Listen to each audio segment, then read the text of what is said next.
kasusnya sama, jadi kayak pendamping pendamping kaum difabel. Nah, tapi dia manfaatin buat buat buat popularitas dirinya. Jadi dia bawa kamera person sendiri gitu ya, yang ngikutin dia gitu. Jadi lebih ke fokus ke dianya. Terus bahkan dia ada dua orang campersnya itu dan ada satu yang bahkan pakai sepeda kayak gitu. Jadi bukan hanya dia tidak dia memanfaatkan kelompok difabelnya, tapi juga dia mengganggu peserta lain gitu ya demi ya kemudian kan itu kita bicara kultur orang dengan adanya media sosial kan orang pengen cepat gitu ya itu cara instan untuk bisa dikenal kayak teman-teman yang digital native kayak kalian kan media sosial itu medium yang cepat untuk membuat teman-teman terkenal tapi juga medium yang cepat untuk bisa menjatuhkan seseorang. Nah, terserah misalnya kalau kita balik lagi ke Adisti ya. Misalnya kamu ngelihat kepopuleran lagu Nona gitu misalnya. Kemudian banyak orang yang cover termasuk dari lintas negara misalnya. Kan kemarin udah ada singgungan dengan yang cover Malaysia gitu, orang Malaysia. Atau yang lain, tapi berangkat dari kasus aja sehingga kamu cuma fokus di situ gitu. Sebagai latar belakang, Alicia ini, Alicia dan siapa? Shelby Miss. Shelby. Oh ya, Alisa dan Shelby itu mengangkat soal coba kamu ceritain. Ya, jadi jadi kalau untuk tugas kita, kita mengangkat soal jasa pendamping ARMY BTS dengan special needs, di mana ada seorang user Twitter yang thread, sorry, yang pernah nge-tweet gitu kalau misalnya dia nemuin hacks supaya bisa masuk ke konser BTS dengan view dan menggunakan perks atau mungkin kayak fasilitas yang spesial itu dengan cara jadi pendamping orang difabel khususnya pengguna kursi roda atau ibu hamil seperti itu. Jadi dia buka jasa pendamping ini tuh demi keuntungannya sendiri seperti itu. Tapi memang kemudian penyelenggara konsernya kan memang menyediakan fasilitas itu ya. Betul, nih. Jadi memang ada area khusus untuk penyandang disabilitas atau yang special needs seperti ibu hamil. Dan memang sectionnya itu lumayan depan gitu. Jadi memang buat army-army yang mungkin belum berkesempatan membeli tiket atau misalnya nggak mau beli tiket karena mahal melalui calo atau mungkin juga karena udah beli tiket tapi jauh gitu. Jadi akhirnya memanfaatkan lah gitu Ya, section betul. tersebut. Karena IMEI ini terkenal dengan mungkin bukan terkenal tapi waktu itu pernah ada kreator lain yang promotor BTS ini kan IMEI ya, Miss. Itu pernah dia ke konser IMEI lain, konsernya J-Hope. Dia sebagai pengguna kursi roda dan dia pernah nge-review kalau misalnya service yang dia terima saat konser J-Hope itu salah satu service untuk difabel yang terbaik karena Terbaik. benar-benar ada ruang tunggunya, dikasih makanan, ada yang nemenin, ada yang jemput, dan view-nya itu bagus. Benar-benar di Jadi depan. betul, jadi setara VIP. Oh. Nah, nanti itu semua diceritain. Kalian kan sebenarnya fokus ke konser BTS yang terakhir itu ya. Kalian sebutin Betul. gitu kapan berlangsungnya, terus kayak itu konser apa kan biasanya setiap konser itu pasti ada namanya gitu ya. Terus kemudian kalau misalnya dapat datanya kayak fasilitas itu tuh ada sejak kapan gitu. Nanti pokoknya kalian cerita segala sesuatu tentang itu kayak gitu ya. Lalu saya tuh sudah masukin soal UAS di BIK gitu. Sebentar ya, karena ini tertutup, jadi saya harus buka-buka lagi semua. Saya absen dulu aja ya, teman-teman, keburu lupa.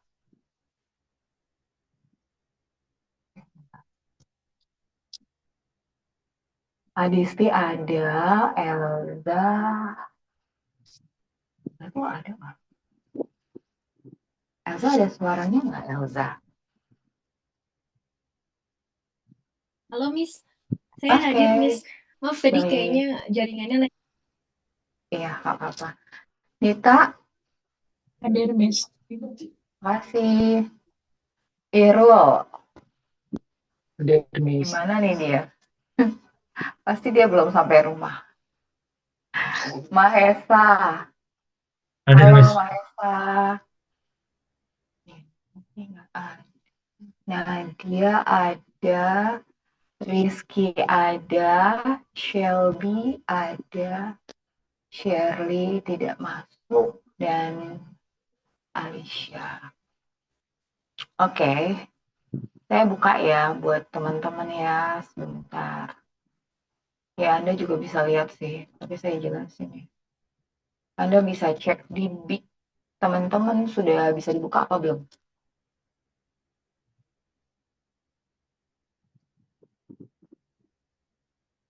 Ini yang saya unggah ya. Perhatikan deadline, kawan-kawan, supaya tidak ada yang mengirimkan lewat email. Karena kalau lewat email nanti pasti ada pengurangan nilai. Itu artinya teman-teman telat gitu. Ya, sebisa mungkin sih kalau nggak ada halangan apa-apa, ya jangan komplain mepet ya. Kalau bisa kan udah dikasih tahu jauh-jauh hari supaya tidak lewat dari batas. Kalau kemudian akhirnya ada force major dan kalian nggak bisa kumpulin, kalian tuh sebenarnya taruh di komen, pasti bisa. Jadi supaya sebenarnya sih maksudnya supaya terdata gitu loh Kak. Jadi kalau misalnya ada yang di email, ada yang di ini kan kayak saya nanti nyari-nyari gitu punya siapa yang ada di email dan seterusnya. Kalau ada force major, taruh di komen meskipun sudah ditutup. Tapi kalau bisa jangan karena pasti ada pengurangan nilai dibandingkan teman-teman yang mengumpulkan tepat waktu. Ya, jadi tolong perhatiin deadline gitu. Ini sih, ini aku memang silinder, tapi garisnya miring ya. Kenapa bisa miring?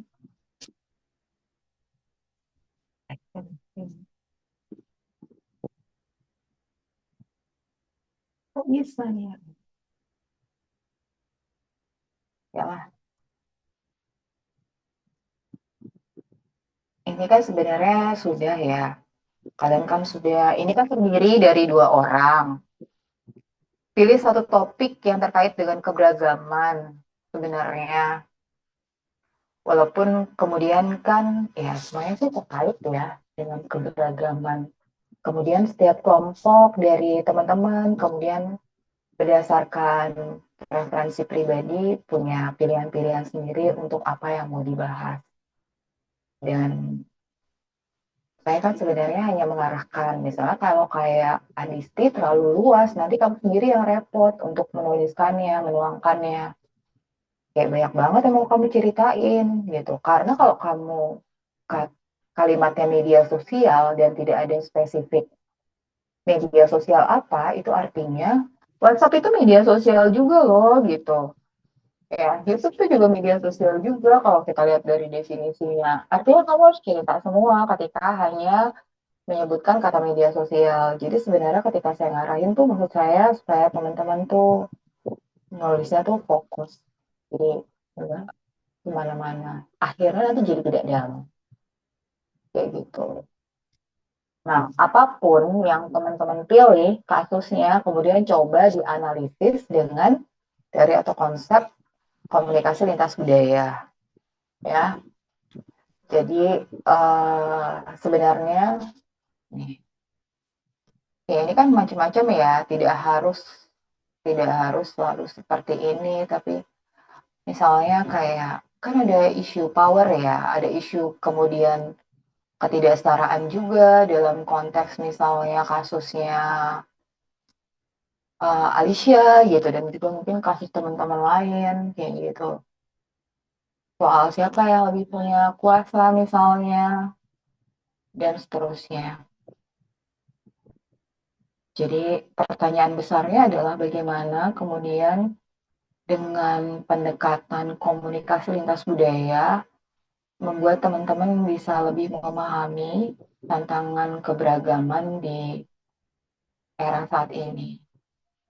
Nah, secara umum kemudian ini ya, judul coba ya, tapi lagi-lagi makanya di sini tuh ada kriteria bagaimana Anda menulisnya secara ilmiah itu tidak jadi kriteria evaluasi atau kriteria penilaian gitu, karena ini kan konteksnya coba belajar, karena teman-teman itu berangkat dari KKD 3, bukan kakak SMA. Jadi sebenarnya tidak dikatakan juga dari nol dalam konteks penulisan ilmiahnya. Jadi teman-teman coba, tapi soal oh ini nulis abstraknya salah kayak gitu itu tuh enggak, saya cuma baca isinya. Dalam arti saya menempatkan teman-teman itu sedang belajar nulis artikel aja, tapi coba pahami setiap apa yang diminta ya gitu. Jadi misalnya kayak dari judul gitu ya, judul tuh jangan sekedar ya judul, tapi coba kemudian refleksikan apa yang mau teman-teman kritisi dari kasus yang teman-teman mau angkat gitu. Apakah di sana ada upaya atau ada ruang untuk eksploitasi? Apakah ada ketidaksetaraan di sana? Apakah ada perbedaan perspektif di sana atau apa gitu?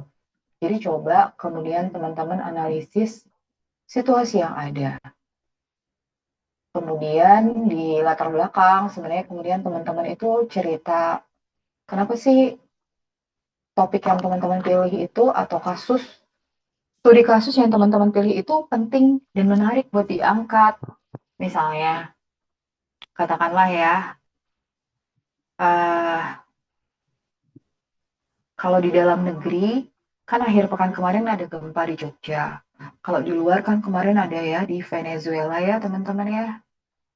Keragaman bentang alam, tantangan iklim, dan lain-lain. Seperti kalau dalam kasus Indonesia misalnya yang pernah kita pelajari di kelas, misalnya soal hidup di Pantura, atau bagaimana masyarakat adat itu memandang hutan, kayak gitu ya.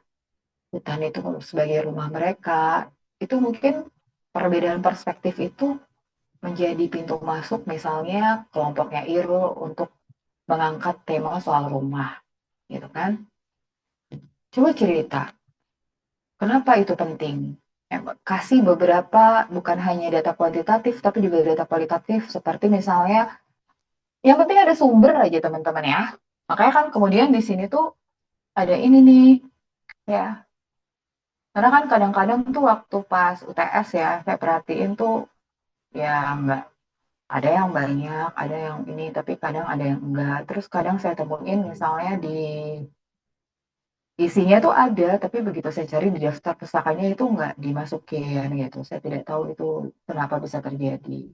Nah, UAS itu kan 45% dari total keseluruhan nilai teman-teman. Eh, Teman-teman udah lihat nilai UTS-nya kan? Jadi tolong kerjakan sebaik-baiknya. Jadi balik ke sini. Jadi bukan hanya di bagian teori atau konsep yang teman-teman mau masukin baru ada sumber referensinya. Dari mulai latar belakang pun juga sudah ada. Bisa dari berita-berita di media massa. Untuk fenomena tertentu Anda mau masukin bagaimana pengamatan atau hasil observasi Anda di media sosial. Juga silahkan sertakan dengan tangkapan layar. Baik Elza, gitu. Nah, jadi itu di introduction itu pokoknya orang tuh paham, bukan mulanya pasti ini ya. Wah ini nih menarik nih, saya juga suka gitu misalnya. Tapi bagaimana kemudian ini nggak jadi kesukaan dua orang aja, tapi atau ini jadi masalah dua orang aja. Sampaikan di latar belakang bahwa ini tuh penting gitu loh. Emang masalahnya apa sih gitu? Kenapa masalahnya sampai Anda tuh ngangkat ini gitu. Jadi kalau misalnya ada dari riset-riset sebelumnya atau berita di media massa bahwa kasus yang Anda angkat itu bukan pertama kali terjadi misalnya, ya silahkan sampaikan di situ gitu ya.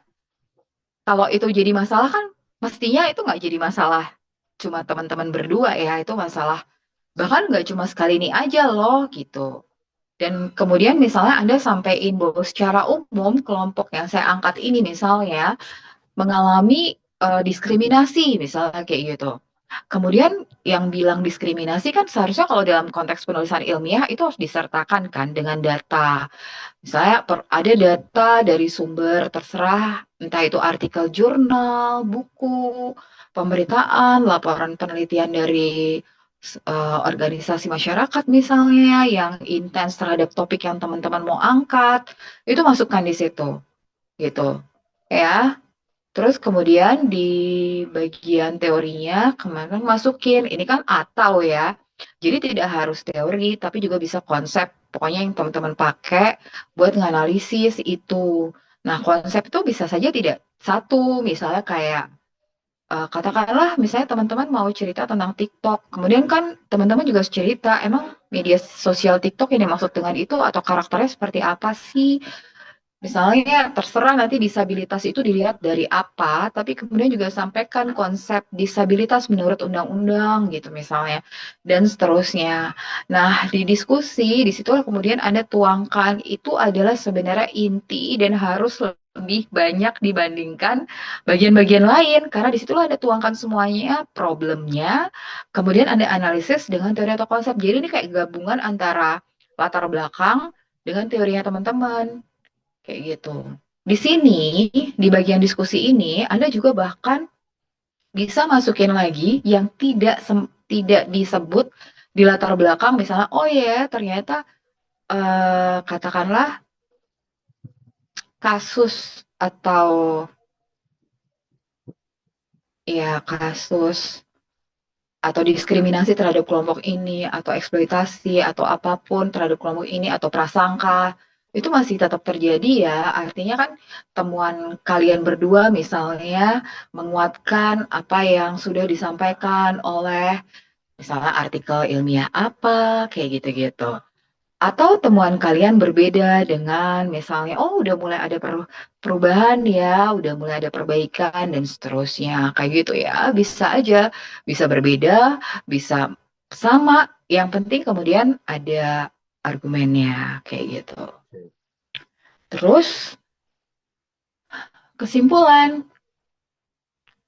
Jadi kemudian Anda sampaikanlah intinya apa rekomendasi dari Anda berdua untuk kemudian mengurangi apa yang menjadi persoalan utama yang sudah teman-teman sampaikan di latar belakang. Jadi nyambung lagi ke latar belakangnya teman-teman, gitu ya. Kemudian tekankan kenapa sih penting untuk mengkritisi ini gitu. Kenapa kemudian kita harus memperbesar pemahaman kita tentang keberagaman dalam konteks studi kasus yang teman-teman ambil.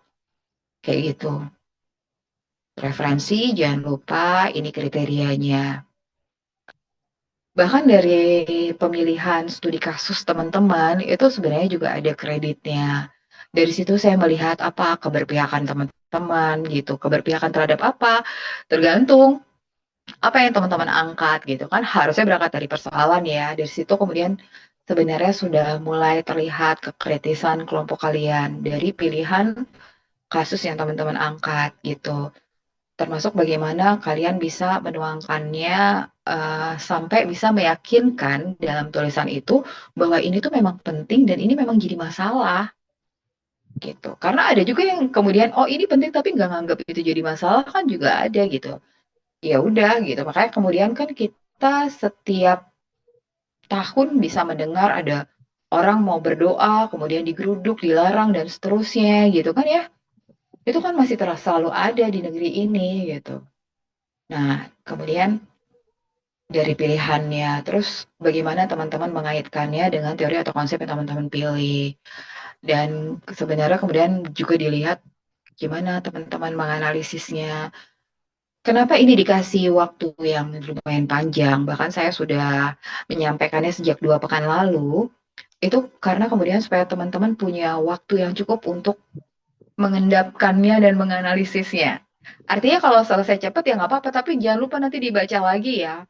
Mungkin sekarang ditutup dulu, nanti dibaca lagi gitu.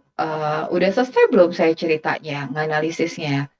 Ada nggak ya yang belum? Ada nggak yang kemudian misalnya teman-teman bisa kembangkan bahwa harusnya teman-teman itu bisa cerita bahwa apapun yang teman-teman angkat itu adalah fenomena. Kalau fenomena itu kumpulan dari masalah-masalah teman-teman. Artinya, apapun topik atau studi kasus yang teman-teman angkat itu bukan pertama kali terjadi. Gitu loh. Ini bukan pertama kali terjadi.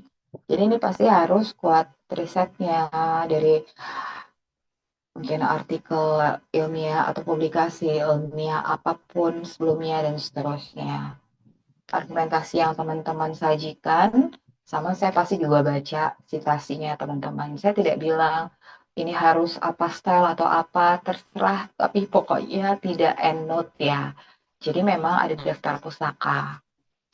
Begitu, ada pertanyaan, teman-teman.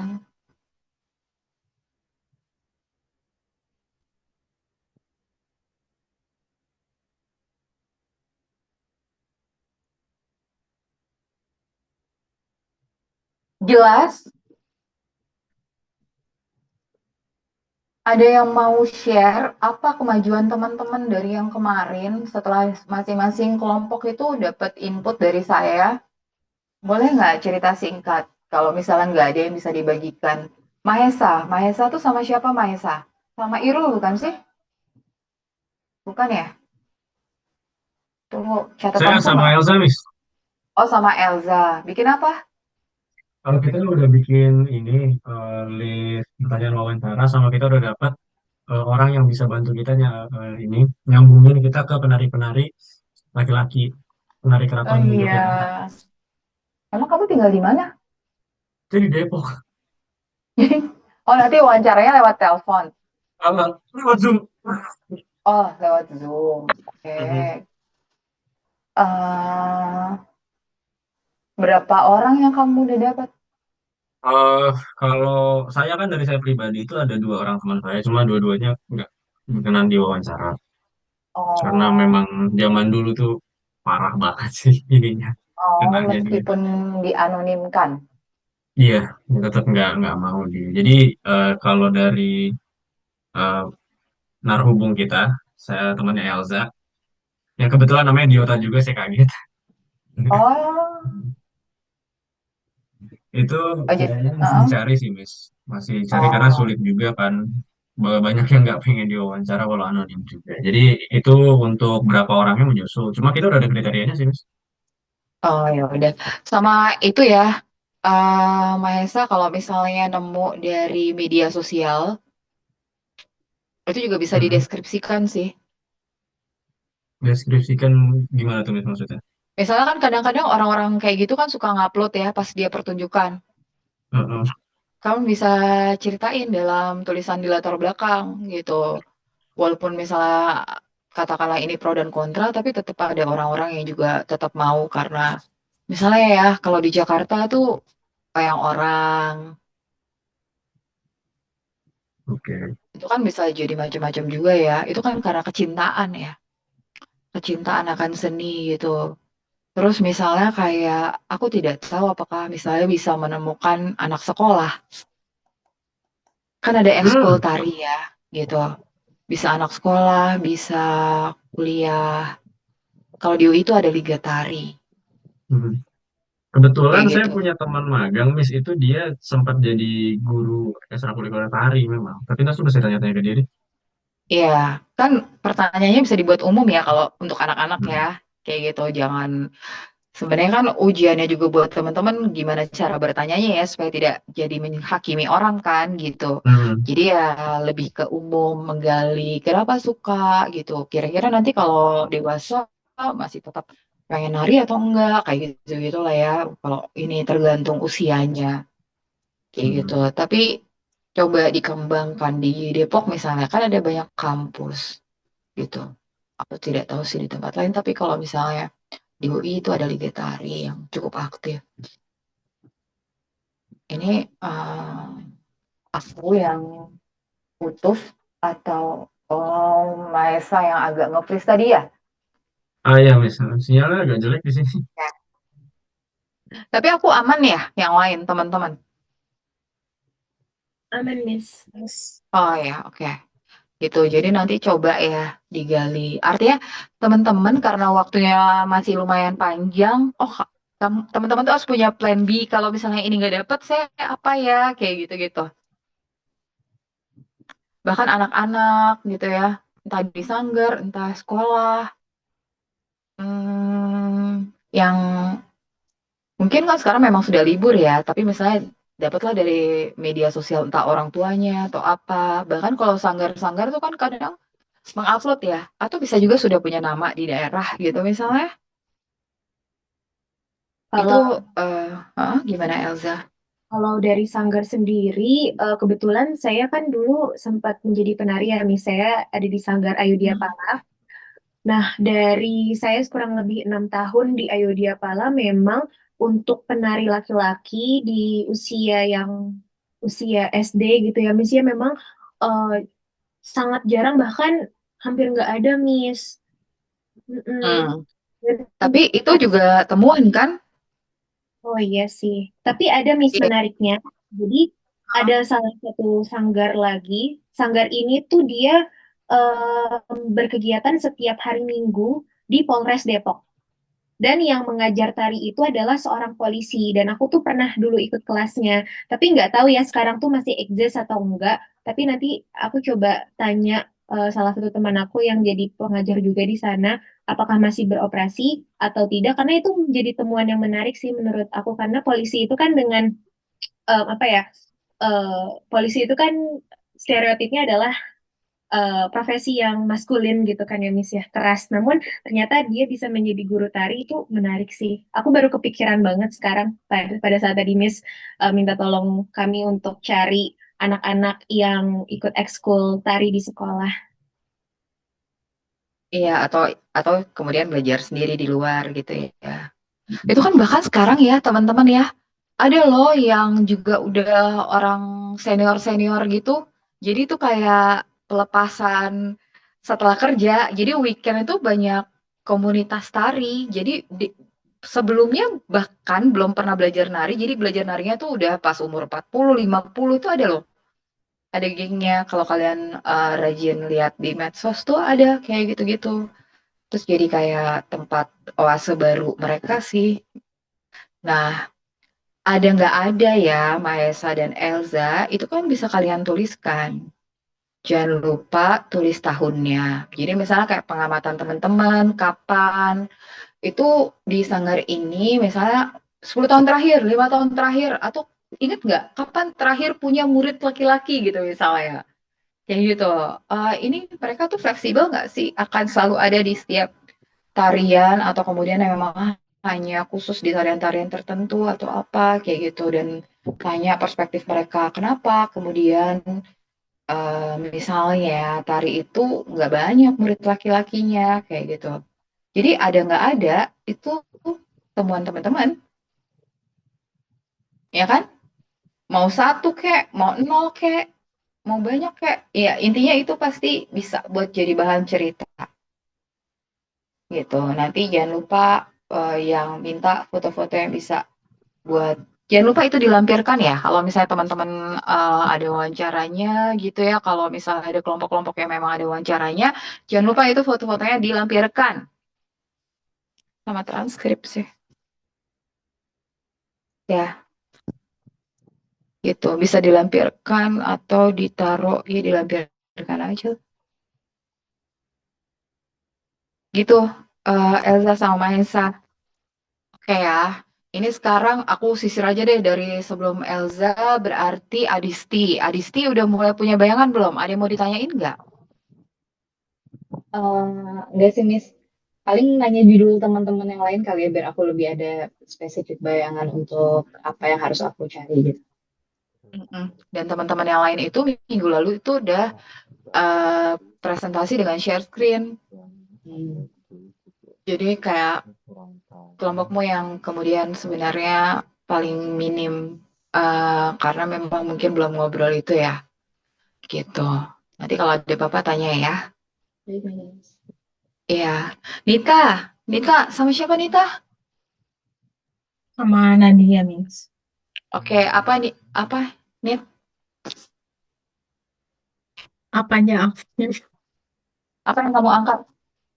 Oh, itu yang fenomena kabur aja dulu yang di TikTok itu. Oh iya. Terus gimana? Ada Hmm, progres apa?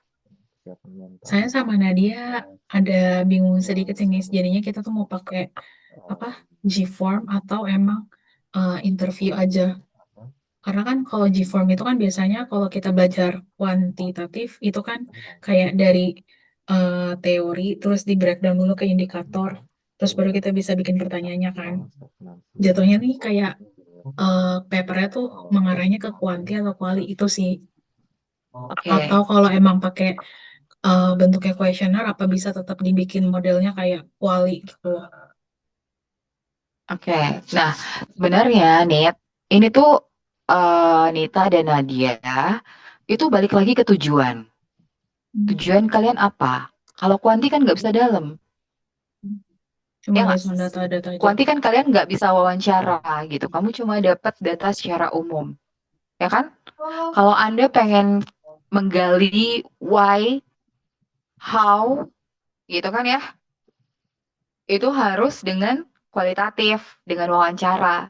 Jadi sebenarnya eh, saya tidak membatasi ini harus apa, tapi balik ke tujuan teman-teman aja. Apa sih yang mau saya sajiin? Kayak misalnya, kalau Anda lebih menggali kayak kenapa hashtag ini sampai muncul gitu. Dan ini misalnya kayak, ini kan terus ada ya, mengingat suasana negeri yang seperti ini. Misalnya kayak, ini loh, ada 16 orang Indonesia yang jadi supir di Jepang gitu. Kamu ketemu nggak konten itu? Eh, terus itu eh, di Jepang katanya sih itu harus dicek lagi ya karena itu kan informasinya ada di media sosial. Katanya bayarannya 50 juta rupiah kalau dirupiahin dan dihargai dan kemudian juga ada standar keselamatannya, semua itu terjamin. Padahal kalau jadi supir bis di Indonesia mungkin itu dianggap pekerjaan rendah. Atau misalnya yang kemarin, misalnya kayak ini kan sekarang juga ada suka konten-konten kayak halo SMA berapa atau kampus apa? Ini loh saya alumnimu, nggak apa-apa ya saya jadi ini. Kayaknya ada lulusan Fakultas Ilmu Administrasi UI yang kemudian jadi pembersih kaca di Australia. Itu juga baru kayak gitu-gitu ya. Kamu bisa ambil dari fenomena-fenomena itu, bisa DM mereka, wawancara, atau bahkan yang mungkin sekarang lagi bisa bisa mereka kalau bisa dapet mereka tuh siapapun ya, itu kan tadi saya cuma kasih contoh, ya kan? Kalau misalnya kamu ada dapet diaspora yang beneran pergi gitu ya, biasanya kan yang itu kan mereka tuh mau loh membantu orang-orang gitu, atau share tentang pengalamannya, atau orang dan juga bisa juga kamu wawancara orang yang baru mau pergi. Misalnya kayak kursus bahasa persiapannya, atau apa, kayak gitu-gitu. Punya nggak teman-teman kayak gitu yang sekarang lagi pulang atau ya di luar gitu ya. Coba terserah kamu mau apa. Tapi kalau wawancara kan nggak ngejar berapa banyak. Tapi yang penting kamu dapet ceritanya. Yang nggak akan kamu dapet kalau kamu kejarnya dengan Gform atau survei. Itu kan Gform survei online ya. Kan nggak akan mungkin orang jawab secara mendalam, panjang kalau lewat kuesioner online. Itu. Kamu punya bayangan nggak siapa diaspora di Indonesia yang pada bikin konten atau jadi konten kreator itu banyak? Tapi ada sih kenalan beberapa teman yang memang mereka, dia ini ngejar beasiswanya supaya bisa kerja di luar negeri gitu. Terus ada juga teman kenalanku, dia memang belajar bahasa supaya bisa pindah ke negara lain untuk kerja di sana kayak gitu sih. Terus kan ini kayaknya habis pengumuman apa ya? LPDP dan kemudian banyak yang mention di medsos lulus apa enggak gitu. Itu ada loh.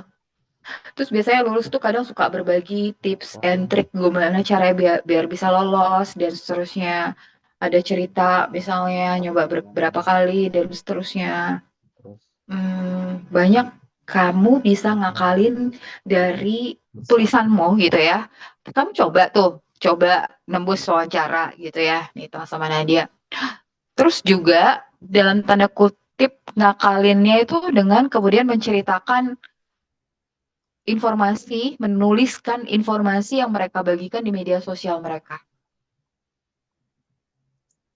Itu kan ada yang bikin kontennya tanya jawab atau ya menjawab pertanyaan netizen di kolom ini kan, pertanyaan atau apa gitu kan ya.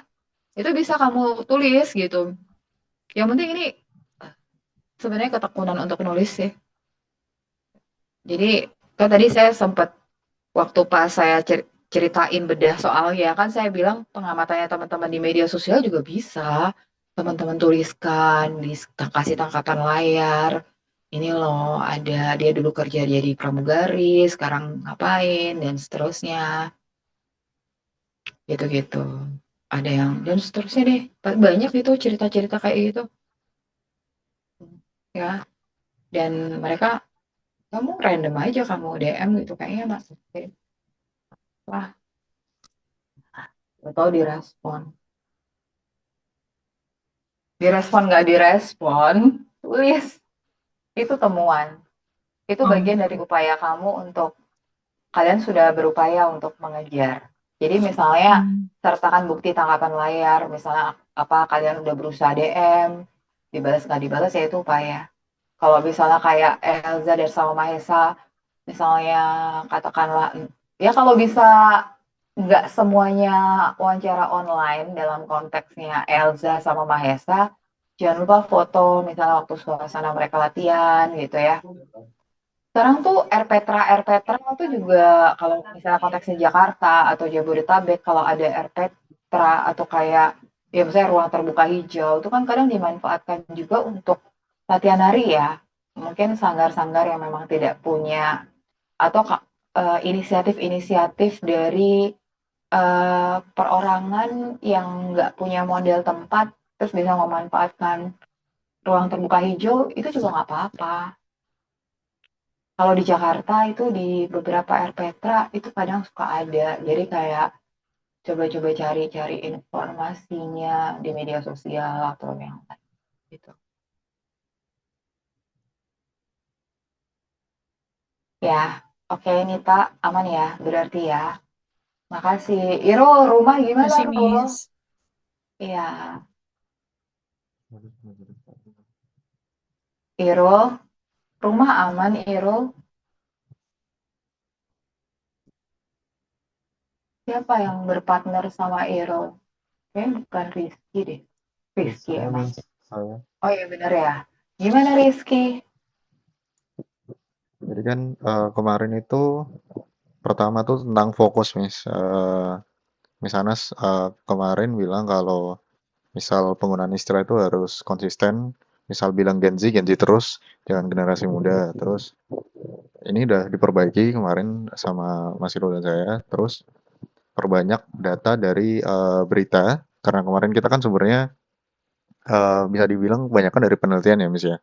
Dan itu beberapa mungkin hanya mencerminkan asumsi kita pribadi, nggak ada data Iya, langsungnya. iya Nah, ini betul. sudah dikasih data kayak kenaikan nilai harga rumah itu dan properti misal. Properti itu nilai keseluruhan properti itu naik 4% berapa gitu, Miss. Terus harga rumah secara spesifik itu naik berapa persen lebih tinggi dari keseluruhan harga properti.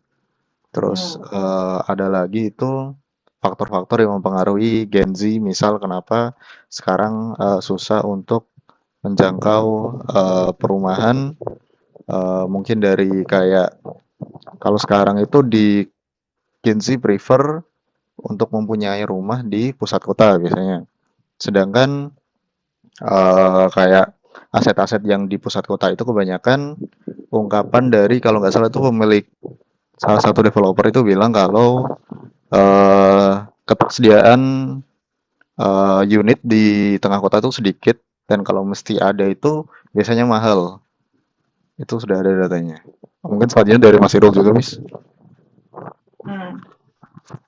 Hero mau nambahin? Intinya sih kemarin sempat nambahin beberapa jurnal sama eh, konten-konten berita dan juga data statistik nasional di mana kayak gaji, terus habis itu jumlah penduduk dan juga nilai dari kenaikan properti dan lain-lain kayak gitu, Miss. Sama Oke. juga dapat inputan juga dari Bank BTN. Jadi dari Bank BTN kan mereka juga ngeluarin Data. hasil studinya mereka, ya datanya Mm-mm. mereka kayak gitu. Mm-mm. Oke. Ini kan kemarin Kementerian Dalam Negeri menetapkan misalnya kategori miskin Jabodetabek, Jawa, luar Jawa. Itu tolong dimasukin ya. Karena kan konteksnya itu Oke. rumah, untuk kredit rumah. Betul nggak? Ya kan? Kenapa misalnya kalau Jabodetabek 12 juta, kamu single itu masih masuk miskin. Berkeluarga 14 juta itu per bulan itu kategorinya miskin. Itu kan kategori itu dibuat supaya kalian bisa menjangkau kredit rumah kan. Ini kayak Iro oh ya sekarang udah bergerak. Aku takut akunya gitu loh. Terus abis itu misalnya kayak ada perubahan kredit gitu ya, yang perpanjangan tahun. Sekarang kredit rumah bisa sampai berapa puluh tahun dan seterusnya. Ada perubahan data-data itu tunjukkan bahwa itu kan sebenarnya data-data itu bercerita bahwa ya emang susah gitu punya rumah gitu kan ya. Kalian tuh susah punya rumah kecuali kalian dapat warisan, kecuali minimal take home pay kalian sekian kayak gitu kan. Jadi tolong itu disampaikan. Nah, nanti kalau misalnya katakanlah memang betul datanya disebut properti, nanti breakdown ya. Ya nggak apa-apa itu disebut, tapi kan properti itu macam-macam. Ada rumah tapak, ada apartemen, gitu. Kalau jadi kayak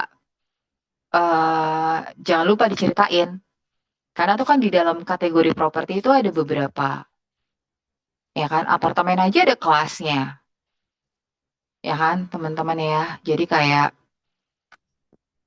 tentu itu beda-beda kan. Ke porsi kreditnya juga beda. Kayak gitu sih. Sama kayak ada upaya itu loh yang pendekatannya koperasi. Coba masukin satu alinea, satu atau dua alinea. Di Jakarta itu kan ada yang dengan pendekatan koperasi gitu kayak urunan untuk kemudian punya ya rumahnya pasti kompak. Sekitar Menteng kamu cari kata kunci itu. Bentuknya koperasi. Pernah Iya, dengar nggak? sempat rame itu, Miss. Dan Iya, dibahas juga. heeh. Dan Cuman kemudian kalau heeh, cuman kalau case kayak gitu emang problemnya adalah ya harus ada keterikatan dari kooperasinya itu sih, anggotanya. iya. Tapi maksudnya ini ada upaya orang-orang loh. Jadi kan berarti ini sebenarnya problem gitu. Oh, ada yang begini, ada yang ini gitu. Maksudnya semua tuh dengan berbagai cara dan pendekatan berupaya untuk pengen punya rumah gitu kan ya Rizky ya. Bisa rumah, bisa apa gitu. Bahkan tuh ada loh yang media sosialnya tuh kayak sepasang suami istri yang deket banget tinggalnya sama kantor karena mereka memilih untuk iya daripada rumahnya jauh tapi kayak pilihan-pilihan orang tuh banyak gitu ya ya Maesa. Ya pokoknya kamu ceritain kalau kamu pengen bilang ini ada masalah rumah, ya ceritain ada apa aja problemnya gitu ya. Apa sih upaya orang buat apa namanya berupaya untuk punya rumah gitu ya. Gitu ya. Rizky sama Irul ya. Ya, Oke, Miss. yang penting perlu sumber. Semua itu perlu sumber. Sejak latar belakang itu perlu sumber ya teman-teman ya, supaya tidak jadi klaim kalian atau asumsi. Ya, oke. Kasih ya Mas. Berarti kalau Irul udah, Maesa udah, Nadia udah, Rizky udah, Shelby sama Alicia ada lagi yang mau disampaikan kah progresnya? Iya, Miss. Boleh jadi dari yang minggu Ya lalu, Irul. kemarin kan Miss minta kita fokus antara mau ngambil eksploitasi disabilitas atau kampanye Love Yourself dari si member BTS-nya. Akhirnya kita decide buat ngambil yang eksploitasi penyandang disabilitas. Terus kita udah nambahin juga Miss yang masukin undang-undang pengertian uh, mengenai disabilitas itu sendiri. Terus kemudian konsernya itu diadakan kapan, tanggal berapa. Kemudian juga kayak kita kemarin cari kasus-kasus juga yang berkaitan tentang uh, aksesibilitas disabilitas di beberapa konser. Kemarin itu kita masukin ada di Java Jazz, terus kemudian konsernya Coldplay, sama dari promotor IME Indonesia itu sendiri yang mengadakan konser BTS itu juga sempat ada Miss konser J-Hope itu juga kita masukin studi kasusnya di mana ada beberapa perbedaan. Kalau misalnya yang di Java Jazz itu ada salah satu penonton Java Jazz yang merasa bahwa aksesnya itu ada gitu ya diberikan gitu, tapi memang kurang memuaskan gitu. Misalnya karena areanya itu terbagi menjadi outdoor sama indoor, akhirnya agak susah gitu untuk mereka mobilitasnya dan disediakan lift, tapi ada juga kayak beberapa area yang masih punya tangga yang cukup curam sehingga mereka tuh masih kesulitan gitu untuk turun dari area tersebut. Jadi kayak hanya stuck di satu area saja. Kemudian mungkin untuk kasus yang lainnya, mungkin Syah bisa di-share juga. Oke, jadi mau nambah juga buat yang kasus Java Jazz itu tuh salah satu kreator yang memang dia pengguna kursi roda dan memang sering rating, dia ceritanya tuh sering ke acara-acara hiburan seperti Java Jazz atau konser K-pop yang lain, dan dia itu sering ngasih rating gimana sih pelayanan disabilitas di sini. Contohnya Java Jazz kemarin dia kasih nilai 7/10 karena dia apresiasi udah ada rampnya, tapi realitanya Terlalu rampnya curam tuh ya.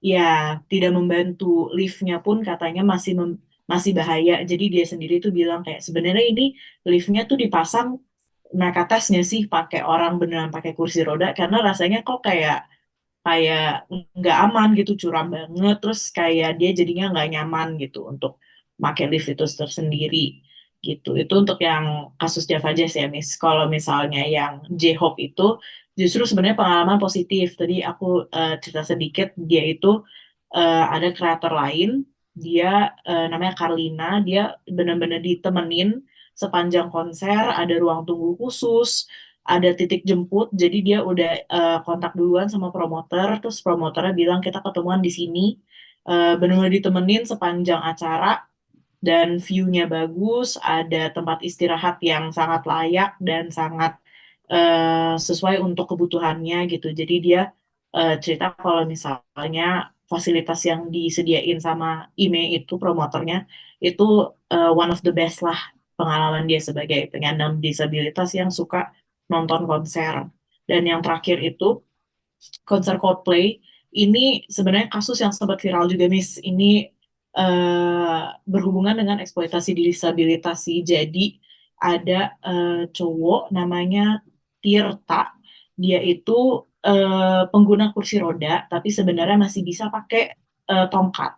Cuman di konser Coldplay ini dia pakai kursi roda, dan dia nanya dong ke promoternya, promoter Coldplay itu PK.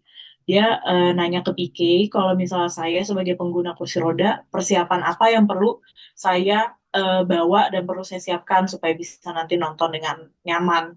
Oh, harus siapin surat RS, harus ketemuan sama tim medis di hari H. Akhirnya udah back and forth gitu, terus dia udah nyiapin nih semua dokumen yang perlu dia siapin, dan dia juga udah ready untuk ke tim medis. Tapi pas hari H dia ketemu sama tim medisnya mungkin belum di briefing kali ya. Jadi ada kekeliruan, kayak nggak tahu mau diapain ini si Tirta ini. Ada kekeliruan, terus akhirnya dia ngumpulin semua pengguna kursi roda bareng-bareng di satu area. Tim medisnya makin bingung, mereka nunggu tuh kayak agak dilempar-lempar antara para tim medis, terus akhirnya setelah 1 jam ada satu perwakilan panitia yang datang dan bilang kalau mereka nggak bisa di area khusus kursi roda karena ternyata area khusus kursi roda itu udah penuh sama orang yang pakai kursi roda, tapi sebenarnya mereka nggak ngajuin, mereka nggak nge-info ke promotor PK ini kalau misalnya mereka pengguna atau mereka penyandang disabilitas. Jadi itu tuh isinya orang-orang yang kayaknya mengaku kalau mereka itu penyandang disabilitas, ngakunya kalau misalnya mereka itu kecelakaan dekat-dekat hari konser. Seperti itu. Jadi itu salah satu kasus yang sempat viral juga sih di Dan itu medsos. dituliskan kan? Betul. Itu Oke. sempat diberitain di Liputan 6, di Iya. BBC gitu-gitu. Iya, maksudku semua yang kamu ceritain ini dituliskan kan nanti atau sudah mungkin sudah Sudah, Miss. dicicil ya, Iya. Sudah. sudah Ya. dicicil. Terus kalau memang ada beberapa yang kalian anggap penting itu teman-teman boleh loh dimasukin ada foto atau screenshot. Jadi isinya tuh nggak cuma tulisan aja, tapi jangan lupa nanti ada caption dan sumber ya, judul dan sumber. Judul dan sumbernya kalian dapat dari mana. Kalau itu tangkapan layar, ya tulis itu tangkapan layar apa, kayak gitu ya. Tangkapan layar dari akun apa, kayak gitu. Nah, tapi ya iya sih yang kamu bilang kalau ada disabilitas yang suka kasih rating, tapi sebenarnya itu dia datang ke sejumlah acara termasuk aksi loh. Jadi kayak aku tuh pernah ketemu, maksudku ya dia hebat sih. Jadi itu maksudnya ada beberapa orang memang seumur hidup tidak akan pernah bisa lepasnya dari kursi roda dan termasuk Casey kakak itu, ya kan pakai hijab itu ya, ya. Nah, jadi dia juga ikut aksi, maksudnya hanya untuk ini kalau kalau kan itu hak, jadi berangkatnya dari hak. Jadi nanti kalau teman-teman coba lihat juga yang relate, itu lihat di Undang-Undang Hak Asasi Manusia yang sebenarnya sekarang tuh lagi masuk ke Prolegnas 2026 dan tengah mau direvisi. Dan kami beberapa kelompok CSO yang peduli sama hak asasi manusia itu kemudian protes karena memang ketemu ada 7 pasal di revisi itu yang rentan untuk jadi kayak pasal karet dengan argumen ketertiban umum, moral publik kayak gitu-gitu. Jadi ini tuh bahaya. Kalian nanti coba lihat, tidak semua relate, tapi buat yang relate di situ ada kata-kata soal keberagaman di dalam undang-undang. Kamu cari pasalnya, ya. Jadi bahwa tuh sebenarnya dijamin terserah kamu mau ngapain gitu ya. Kan tuh hak mau nonton konser, mau apa. Karena misalnya sehari-harinya pakai tongkat pun kan konser itu kan nggak sebentar ya, capek gitu kan ya. Capek dan duduk di kursi biasa kan juga tidak nyaman, tergantung konsernya, ada yang cuma kursi plastik, ada kursi futura gitu. Itu kan apa ya? Beda lah ya gitu ya. Apalagi kalau misalnya dia punya masalah dengan syaraf tulang belakang juga, jadi rentan jatuh juga kan. Mungkin ada yang kursi rodanya yang model diikat kayak gitu-gitu. Artinya itu sebenarnya hak gitu loh. Kan tentu kita tidak bisa argumennya kayak lo kan ini kenapa lo nggak di rumah aja kayak gitu. Bahwa apa yang kita obrolin ini, apa yang kita diskusikan ini dalam setiap kali kita ketemu, udah membahas ini katakanlah 2 kali pertemuan sama hari ini, itu harus muncul, paham ya? Diskusi-diskusi bahwa ini tuh hak gitu ya, bahwa setiap orang tuh berbeda, gitu. Dan tentu kita tidak bilang dia spesial atau apa ya. Itu misalnya jangan hindari juga pemilihan kata ketika teman-teman menulis nanti niatnya tidak mendiskriminasi, tapi malah jadi mendiskriminasi dengan pilihan yang mungkin saya tidak tahu apakah mungkin teman-teman sadari atau enggak kayak gitu. Jadi tolong disisir, dibaca lagi gitu ya supaya kalian jangan sampai ada diksi-diksi yang justru kalau temuannya begitu bedakan sama analisismu. Maksudnya analisisnya teman-teman jangan sampai mendiskriminasi. Bahwa temuannya ada diskriminasi, ya sampaikan gitu ya. Terus kalian tulis harusnya seperti apa, kayak gitu. Kalau yang tadi lomba lari yang saya ceritain itu sih memang bukan di Indonesia, tapi tuh saya barusan cari, ternyata saya nggak simpen. Biasanya tuh saya suka simpen. Saya ingat karena ini kan konteksnya, ya kan banyak ya. Sekarang tuh ada lomba. Ini konteksnya tuh kemarin karena itu loh yang di Jogja kemarin itu, tahu nggak kasus brigjen yang bawa pengawalnya tapi nggak pakai ya gitu lah. Terus kemudian muncullah informasi itu gitu loh. Demi eksis, terus kemudian ada videografer yang mengikuti kayak gitu-gitu. Tapi padahal dia bisa dapat tempat itu karena dia mendaftar sebagai pendamping disabilitas. Ini kan macam-macam ya. Di lomba lari itu kan juga misalnya autis spektrum tertentu gitu. Malah ada yang kemudian pakai tongkat juga ada. Pernah nggak nemu kayak gitu? Ya, ya coba mengejar apa yang mungkin mereka mau coba ya gitu. Oke, teman-teman, secara umum ada pertanyaan lagi terkait UAS? Bisa aku boleh diskusi ini enggak? Ya, Kira-kira kalau boleh. aku ganti Gimana? judulnya. Ya, apa? Tadi sempat kepikiran sih. Jadi tuh teman aku punya kayak sekolah plus gitu ya. Apa? Namanya Sekolah Plus Indonesia. Oh, iya, iya. Nah, jadi dia tuh memperkenalkan budaya Indonesia melalui tari saman di ajang internasional gitu, Miss. Jadi kayak lomba-lomba ke luar negeri gitu.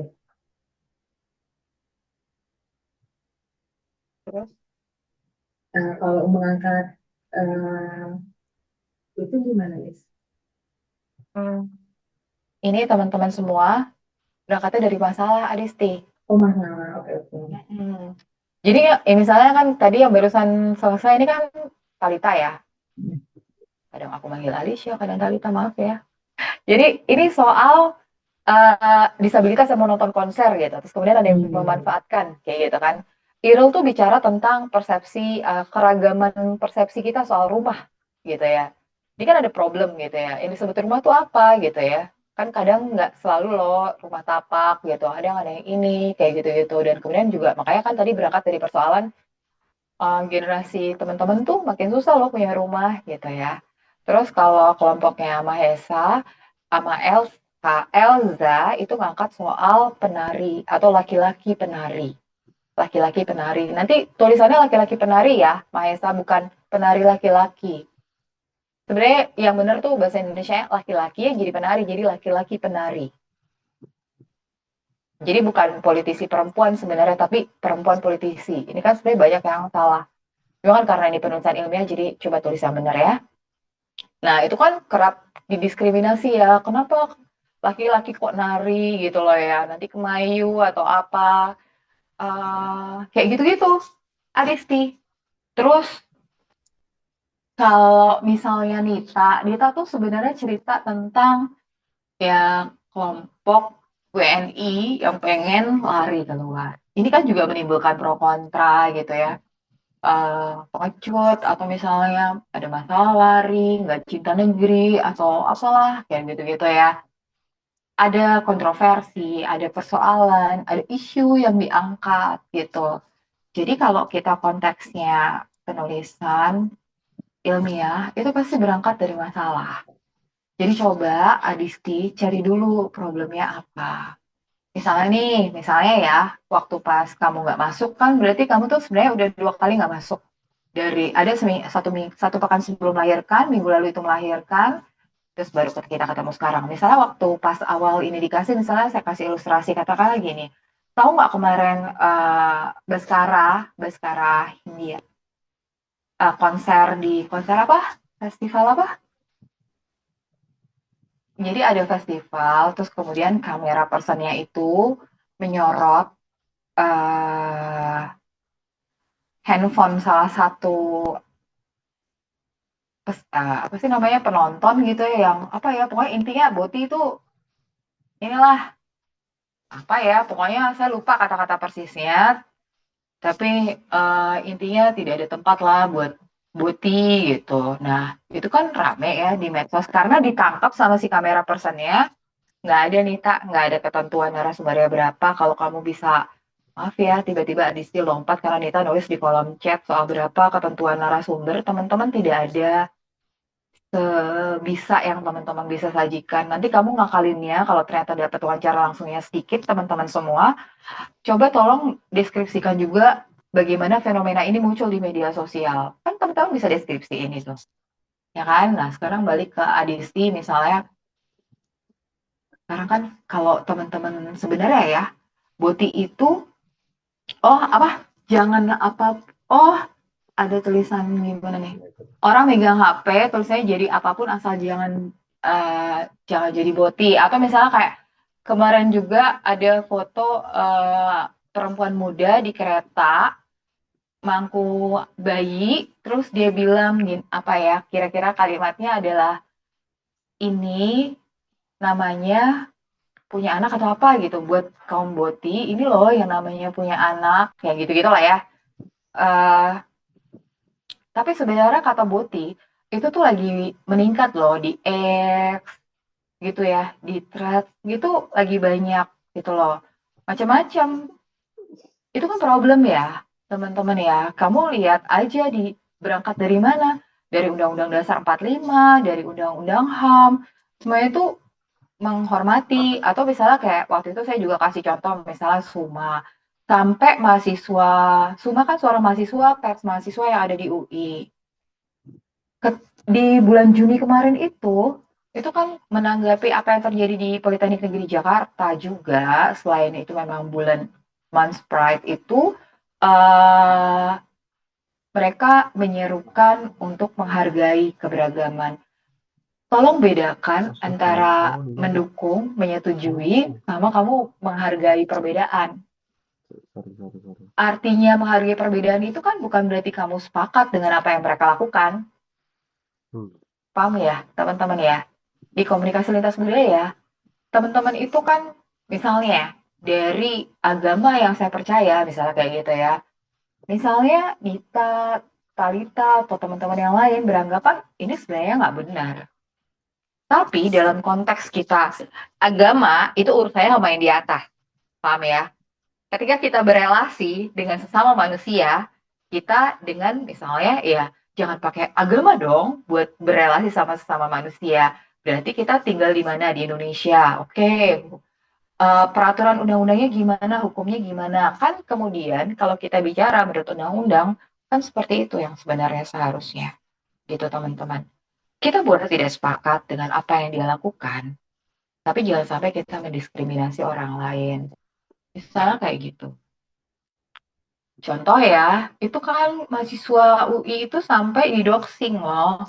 Sampai akhirnya kemudian itu diturunkan kontennya karena ada tekanan.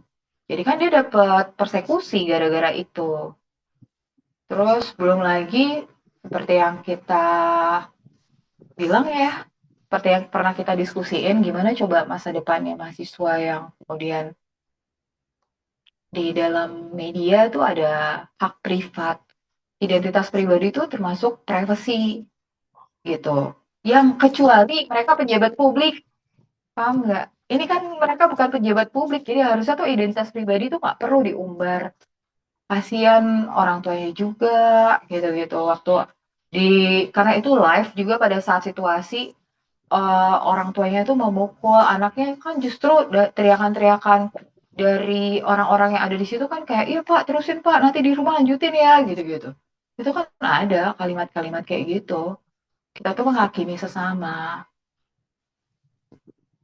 Itu misalnya jadi pokoknya apapun ya harus berangkat dari masalah gitu Adisti. Semoga menjawab ya. Kayaknya aku keluar yang satu lagi, coba ya aku masuk lagi. Jadi ya harus kamu cari problemnya, terserah kamu mau angkat apa, tapi jangan yang lama-lama banget.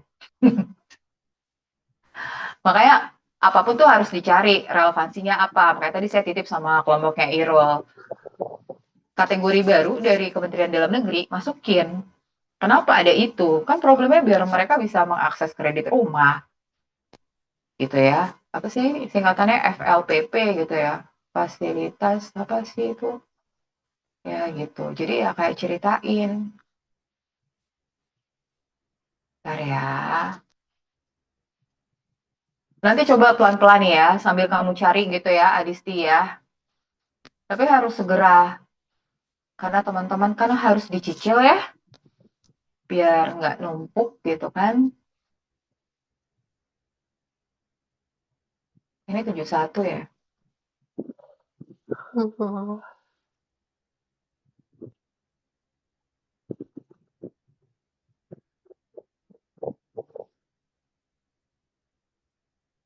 Jadi cari problem. Banyak kan di sekitar kita masalah.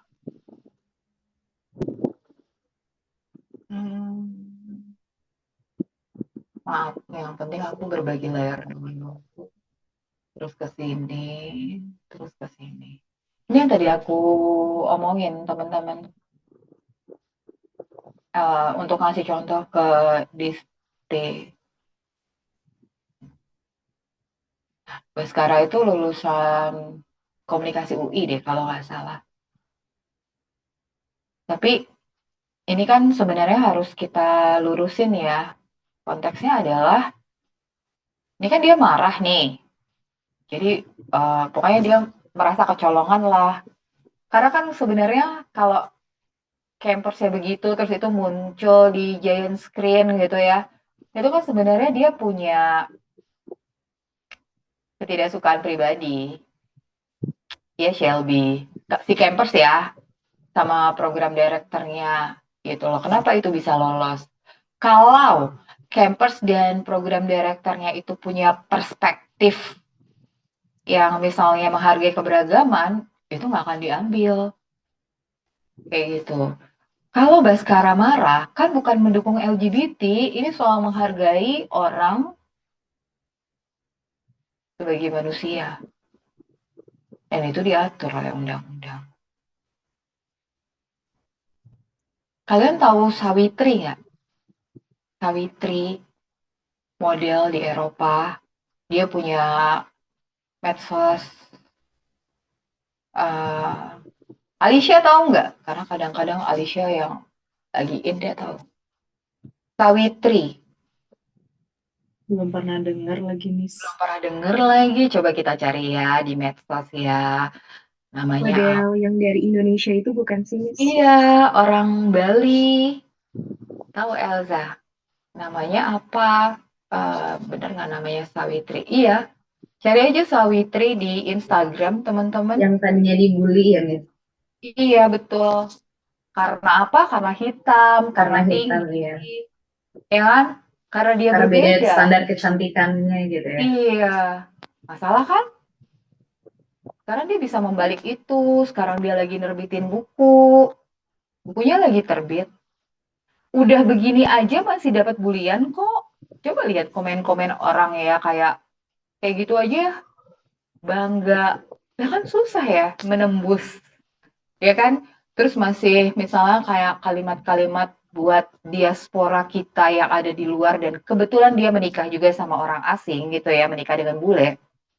Kemudian kan kalimat-kalimat kayak bule itu suka yang muka-muka kayak pembantu gitu misalnya. Ya kan?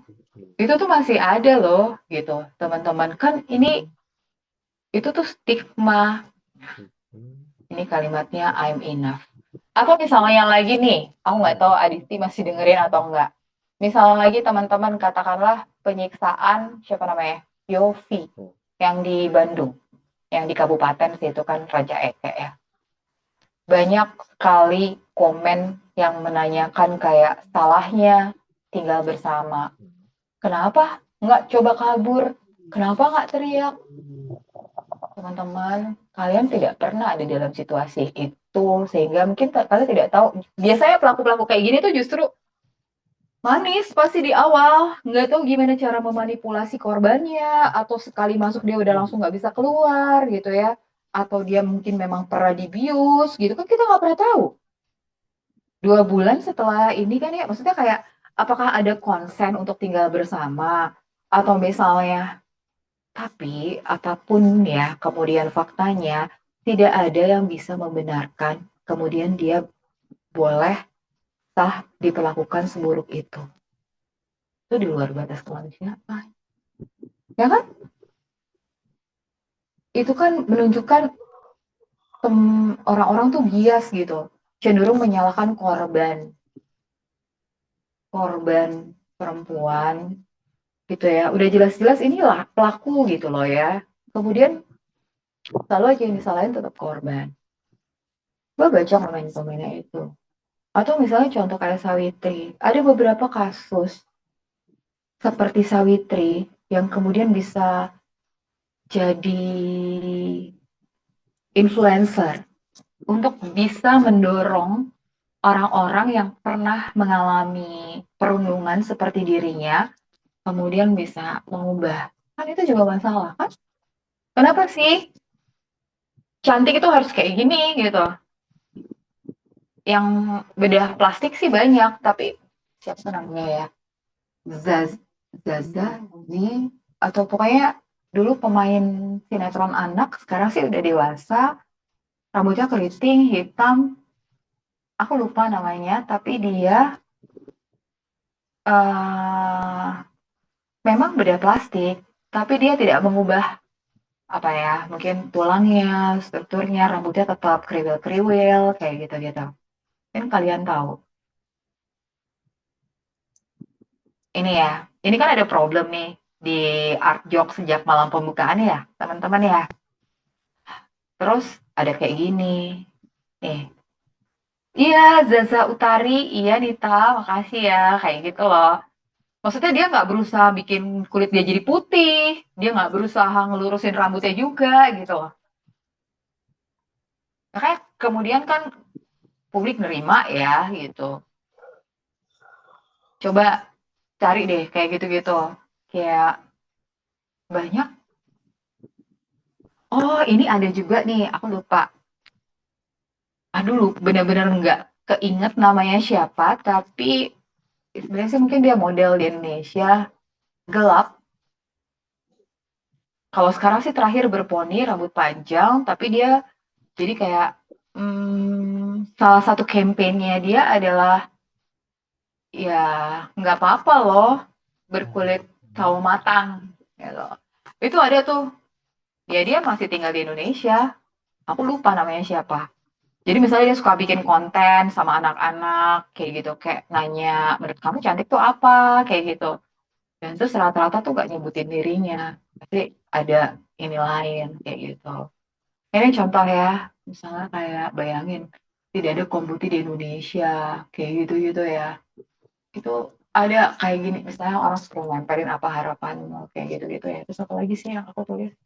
Oh ini konteksnya yang di kamu bayangin ya, ini yang bikin pernyataan BEM Universitas Negeri Padang yang waktu itu yang kasusnya lebih dulu.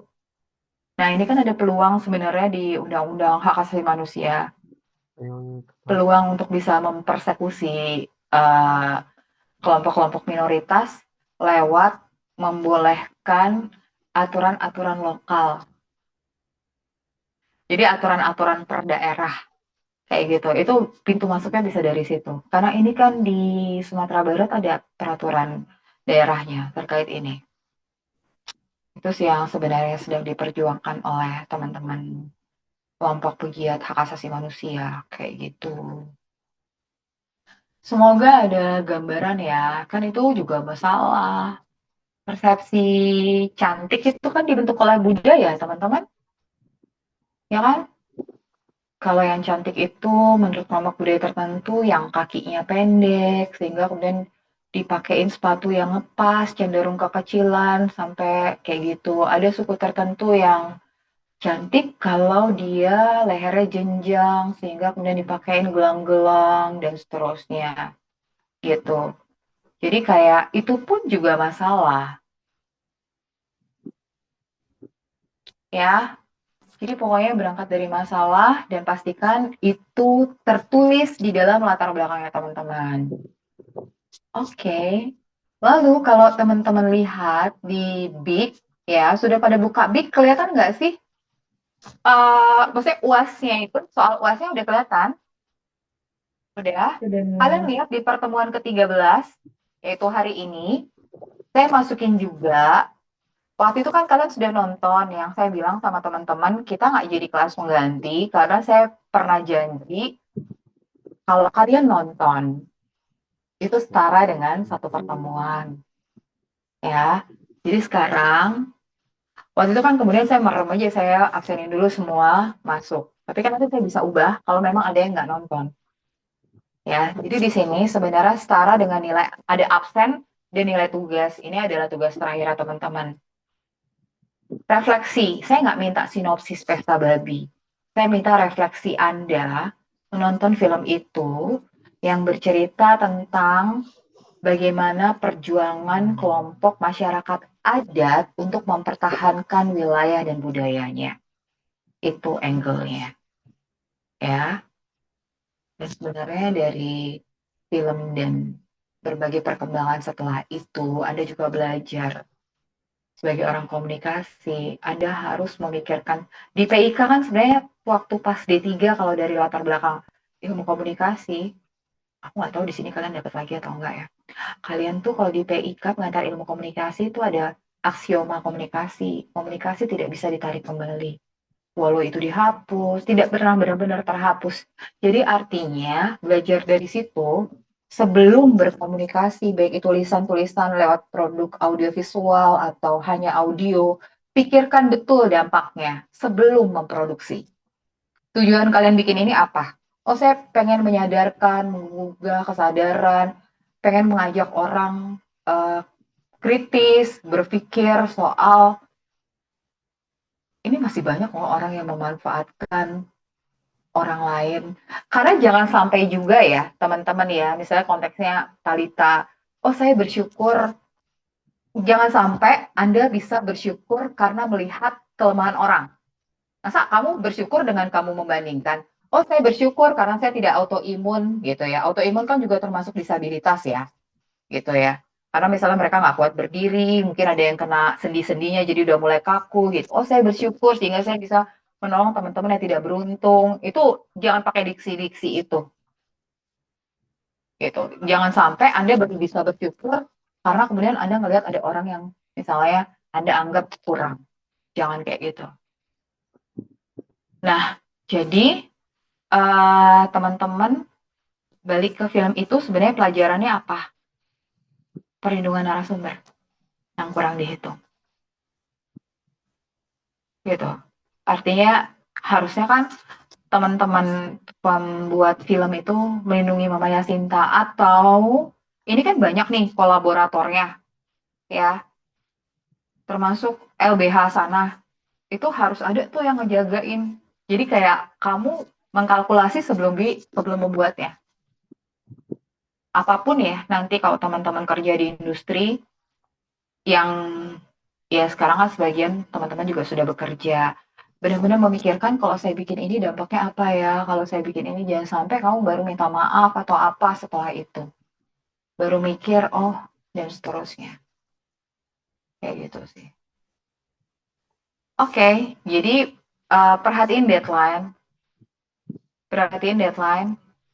Waktu itu saya udah pernah ngomong, jadi saya berasumsi teman-teman sudah menyimpan atau membuatnya di file, nanti tinggal kalaupun nggak membuatnya dari nol, kayak gitu.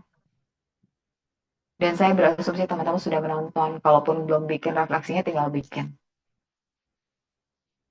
Jadi refleksimu, perspektifnya teman-teman. Saya mau denger aja. Ya, sekaligus itu kan sebagai absen gitu untuk pertemuan itu. Saya lupa tanggal berapa ya waktu itu ya. Aku bilang sama Irul ya. Ada apa waktu itu? Hari Buruh. Aku lupa lah, pokoknya itu tanggal merah itu loh teman-teman. Tanggal merah di hari Senin. Oh, 1 Muharram. Ya gitulah, kamu cek lah. Hari Buruh bukan. Masa hari lahir Pancasila? 1 Juni. Ya pokoknya adalah kita libur. Waktu itu habis UTS. Oke? Kalau nggak ada pertanyaan lagi, kita akhiri. Nadia aman kan? Nanti jangan lupa ya, proporsi kerja setiap orang harap ditulis di lampiran aja. Ya, jadi kayak Elza ngapain aja gitu, Mahesa ngapain aja, partnya. Sehingga saya tahu, kalau misalnya berdua nulis latar belakang ya ditulis. Maksudnya kalau berbagi di satu bagian yang sama ya gitu. Kalau misalnya dua-duanya sama-sama cari narasumber, ya tulis siapa yang dikejar oleh masing-masing. Gitu ya, tolong ditulis sama teman-teman supaya saya tahu beban setiap orang. Ya, terima kasih banyak ya. Kita tinggal 1 kali pertemuan. Kalau memang minggu depan itu sudah hampir rampung, akan lebih baik karena minggu depan adalah kesempatan terakhir teman-teman untuk diskusi sama saya. Gitu. Jadi kalau misalnya ada yang sudah draft kasar hampir jadi, tolong di-share di minggu depan ya. Terutama untuk Adisti yang belum ketahuan mau ngambil apa.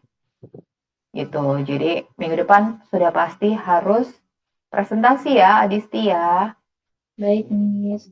Iya. Baik, putuskan, tapi itu harus berangkat dari persoalan. Kalau bisa ya yang hangat gitu. Ya, terima kasih banyak teman-teman. Terima kasih banyak. Sampai ketemu minggu depan ya. Ya, makasih Ya, Miss. Miss. Terima Terima kasih. kasih. Selamat malam. Terima kasih, Miss. Terima kasih semuanya.